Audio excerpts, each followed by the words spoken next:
আল্লামাল কুরআন খালাকাল ইনসান। রহমান হলেন তিনি, কোরআন শিখাইলেন যিনি, মানুষ সৃষ্টি করলেন যিনি। আল্লাহ তাআলা বলেন আমি আগে কোরআন শিখাইছি তারপরে মানুষ বানাইছি। বাস্তবতা তার উল্টা।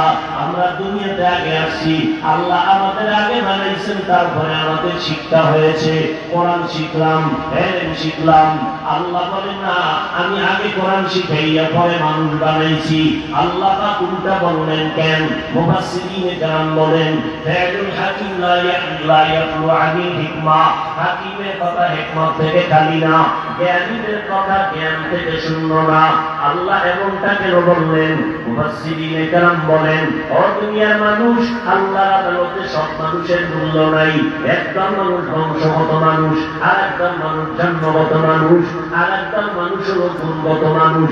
আল্লাহ দরবারে বংশগত মানুষের কোনো দাম নাই, আল্লাহ দরবারে জন্মগত মানুষের দাম নাই।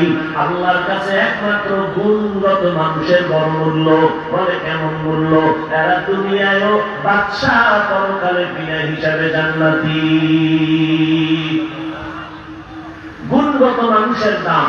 বলে কেমন গুণগত মানুষ কারে বলে? যেই জিনিসটা বানানোওয়ালা কোন কাজের জন্য বানায়, ওই কাজটাই হলো ওই বস্তুটার গুণ। মাইকওয়ালা মাইক বানাইছে কেন? বলে আওয়াজটা দূরে যাবে, এই জন্য আওয়াজ দেওয়া মাইকের গুণ। বাতিওয়ালা বাতি বানাইছে কেন? আলো দেওয়ার জন্য, অন্ধকার দূর হওয়ার জন্য আলো দেওয়া বাতির গুণ। ঘড়িওয়ালা ঘড়ি বানাইছে কেন? টাইম ঠিক মতো দেওয়ার জন্য, টাইম দেওয়া ঘড়ির গুণ। পাকাওয়ালা পাকা বানাইছে কেন? বলে পাকার দেওয়ার জন্য, বাতাস দেওয়া পাকার গুণ। বানানেওয়ালা যেই কাজের জন্য বস্তুটারে বানায়, ওই কাজটাই হলো ওই বস্তুর গুণ। বলেন মাইকের গুণ কি? আওয়াজ দেওয়া, আলো দেওয়া, ঘড়ির গুণ কি? সময় দেওয়া, ফ্যান পাকার গুণ কি? বাতাস দেওয়া। মাইক যদি আওয়াজ না দেয় ফেলে দাও, গুণের মাইক না। বাতি যদি আলো না দেয় ফেলে দাও, এটা গুণের বাতি না। যদি বান্দা পাখা বাতাস না দেয় ফেলে দাও, এটা গুণের বাতাস, গুণের পাখা না। বানানেওয়ালা যেই বস্তুটা যে কাজের জন্য বানায়, ওই কাজটা হলো ওই বস্তুটার গুণ। মাইক বানানো হয়েছে আওয়াজ দেওয়ার জন্য, আওয়াজ দেওয়া মাইকের গুণ। এবার বলো মানুষ আল্লাহ কেন বানাইছেন?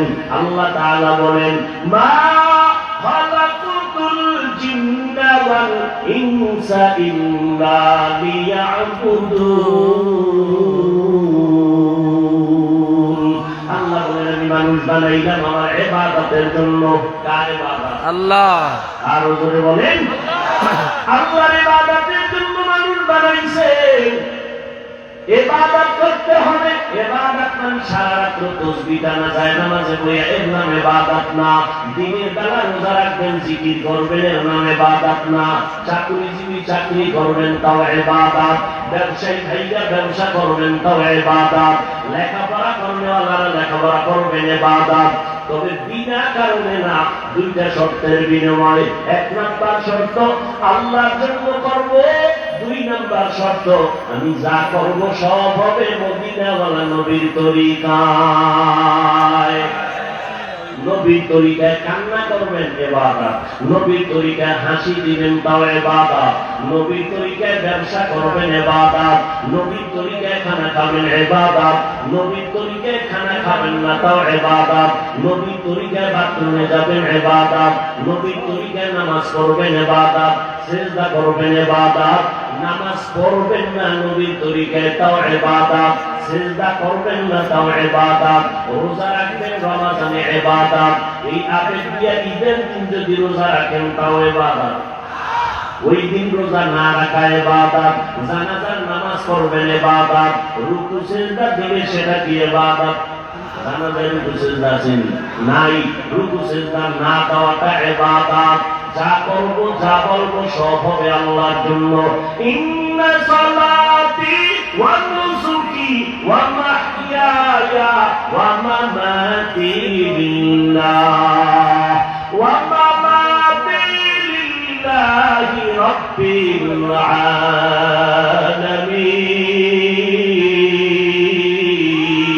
আলামিন। রঙ্গে তাকওয়া রঙ্গে সিদ্দিক রঙ্গে দিতা আবদ বাকি দুয়াত বর আবেদিন। আল্লাহ বানাইছেন কেন আমাদের বলেন? ইবাদতের জন্য। ইবাদত করা মানুষের গুণ। ইবাদতটা কেমনে করব? নিয়ম জানা লাগবে না লাগবে না? নিয়ম জানতে হলে কোরআন লাগবে, নিয়ম জানতে হলে হাদিস লাগবে। কোরআনও পড়তে জানি না, হাদিস পড়তে জানি না। যারা জানেন তাদের নাম উলামা আলিম। উলামায়ে কেরামের মাধ্যমে কোরআন জানিয়া ইবাদত করলে তুমি গুণের মানুষ। আল্লাহ বলেন গুণের মানুষেরাই যাবে বিনা হিসাবে জান্নাতে। গুণের মানুষ হতে হলে ইবাদত করা লাগবে। ইবাদত করার নিয়ম জানতে হলে কোরআন হাদিস লাগবে। কোরআন হাদিস বুঝতে হলে উলামায়ে আহলে হক লাগবে। আল্লাহ এই দিকে ইঙ্গিত করে বলেন, আমি আগে মানুষ বানাই নাই, আগে কোরআন শিখাইছি, তারপরে গুণের মানুষ বানিয়েছি। কোরআনের মাধ্যমে ইবাদত করো তো তুমি গুণের মানুষ। এই গুণের মানুষ তৈরি করার যত মার্কাজ, ওয়াজ মাহফিল এটাও একটা মার্কাজ, এটাও একটা সুন্দর সিস্টেম।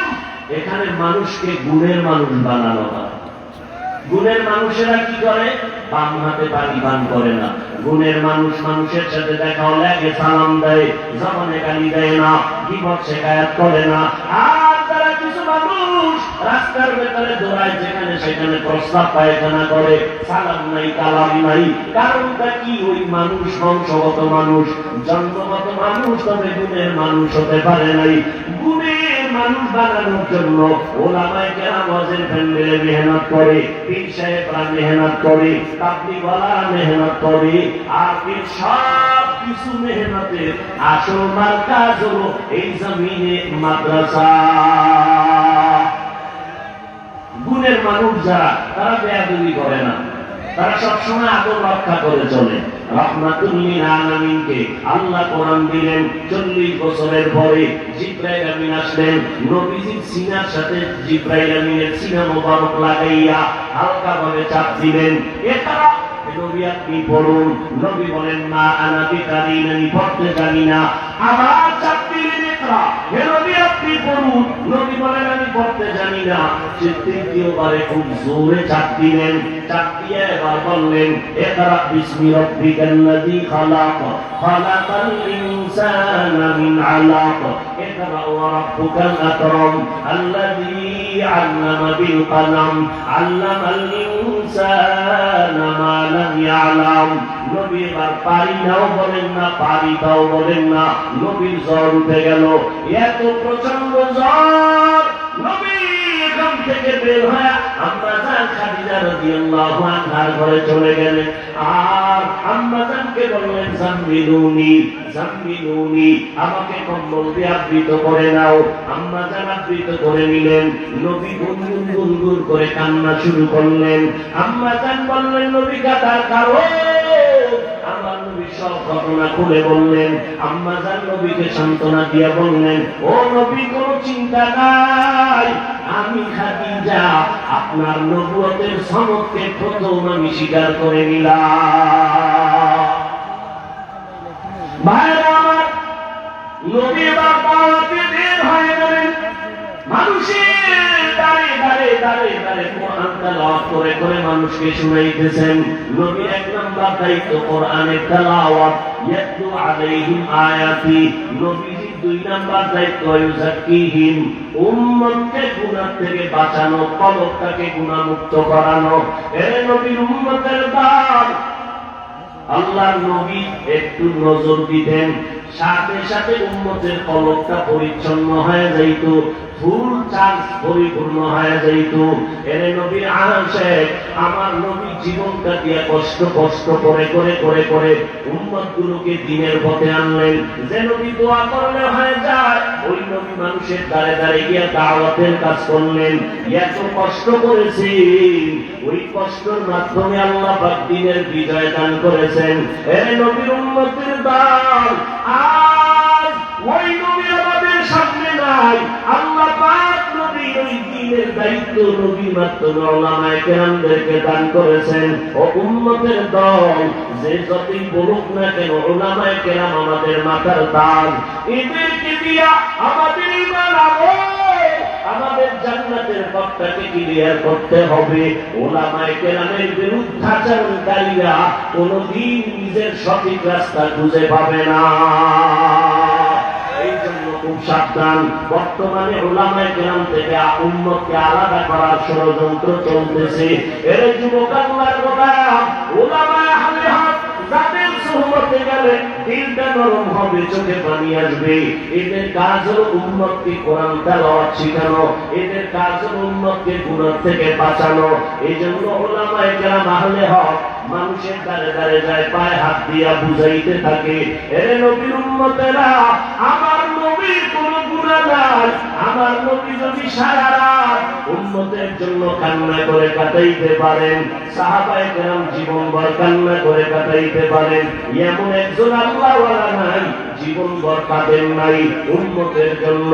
উলামায়ে কেরামরা পায়ে ধরে ধরে বুঝাইতেছেন, ও যুবকেরা, স্কুল ছেড়ে দেওয়ার দরকার নাই, তোমাকে আমার মতো হুজুর হওয়ার দরকার নাই।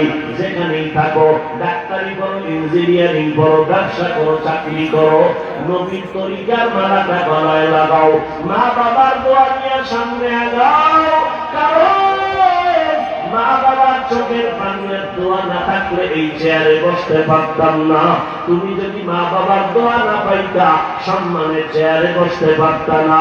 ওই মা বাবার চোখের পানি আর দোয়া, আজ তুমি টাকার মালিক, বাড়ি গাড়ির মালিক, সম্মানের চেয়ারের মালিক হয়েছো। ওই মা বাবার দোয়া নিয়ে সামনে আগাও, উলামায়ে কেরামের পরামর্শ নিয়ে সামনে চলো, আল্লাহর কাছে তওবা করে নাও, জীবনে শয়তানের ধোঁকায় পড়ে অপরাধ কম করো নাই। ও আল্লাহর বান্দারা, তোমার মতো যুবক স্কুল কলেজে পড়িয়াও 5 বেলার নামাজ পড়ে অভাব নাই, নিজের বুঝাইতে থাকো তুমি কেন পারবা না। তোমার মতো আল্লাহর বান্দা ব্যবসা করে 5 বেলার নামাজ পড়ে, তুমি কেন পারবা না।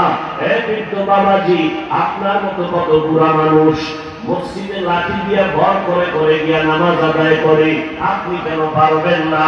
ও পর্দার আম্মা জানেরা, আপনাদের মতো কত আম্মা জান 5 বেলার নামাজ পড়ে, স্বামীর মাল হেফাজত করে, সন্তানকে আদর্শওয়ালা বানানোর চেষ্টা করে, আপনারা কেন পারবেন না। ও যুবক, অন্তরটাকে নরম করে তওবা করো রে বাবা। কোন দিন মরণের ডাক আসবে জানা নাই। ও আল্লাহর বান্দা, আজকে আমিও যদি তোমার মতো